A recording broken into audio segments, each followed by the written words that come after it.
Baik Ustaz, kita beralih ke informasi lain.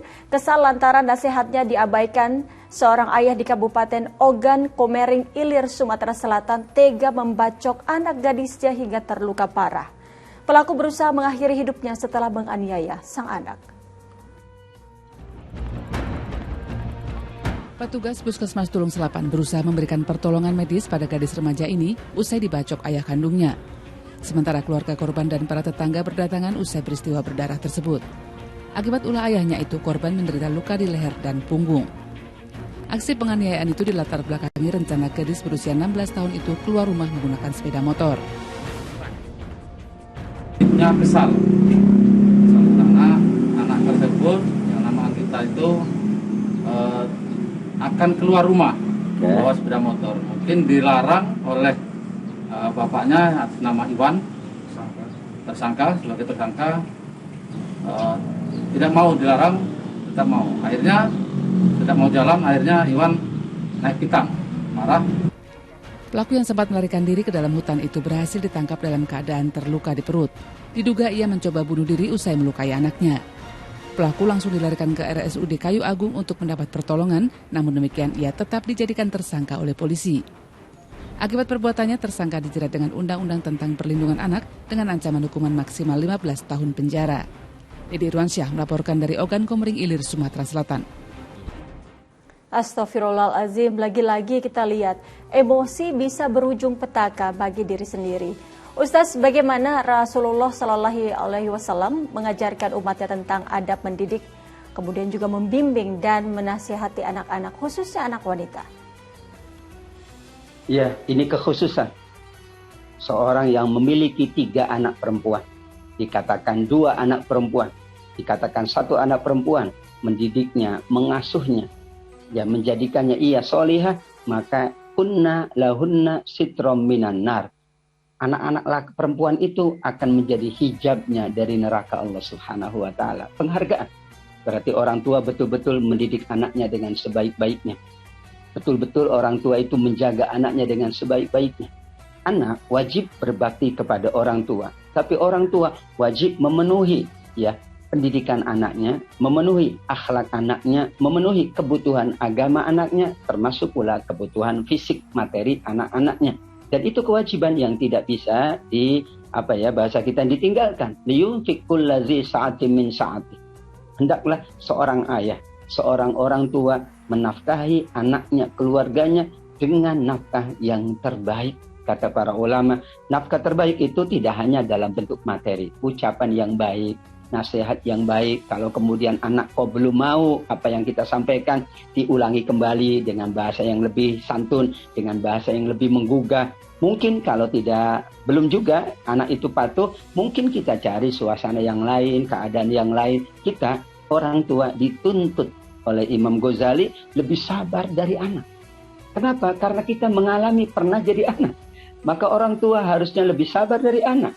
Justru orang tualah yang nanti dimintai pertanggungan jawab oleh Allah Subhanahu wa Ta'ala. Apalagi anak itu masih remaja, ya, anak itu tentu masih labil, maka kitalah selaku orang tua punya peran yang besar. Bagaimana anak itu patuh kepada kita, bagaimana anak itu berbakti kepada kita, tergantung kita orang tuanya. Kalau orang tuanya selalu mengingatkan, mendidiknya dengan baik, bahkan menjadikannya soleh dan solehah, maka berarti kita mendapatkan pahala yang tidak diputus oleh Allah Subhanahu wa Ta'ala.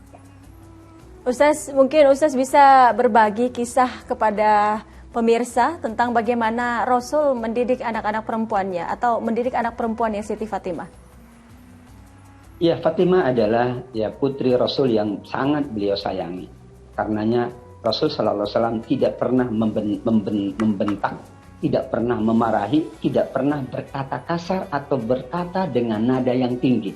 Sehingga dikatakan oleh para ulama, ciri dari pendidikan Nabi yang terbaik untuk perempuan adalah bahasa yang lembut, bahasa yang halus. Kita boleh saja mengatakan sesuatu, tapi tetap bahasanya adalah dengan bahasa yang baik, dengan bahasa yang lembut.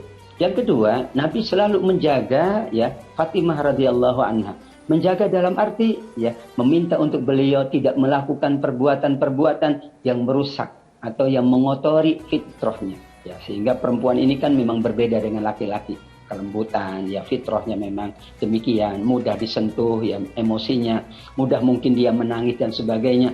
Maka Nabi justru memahami psikologi Fatimah radhiyallahu anha.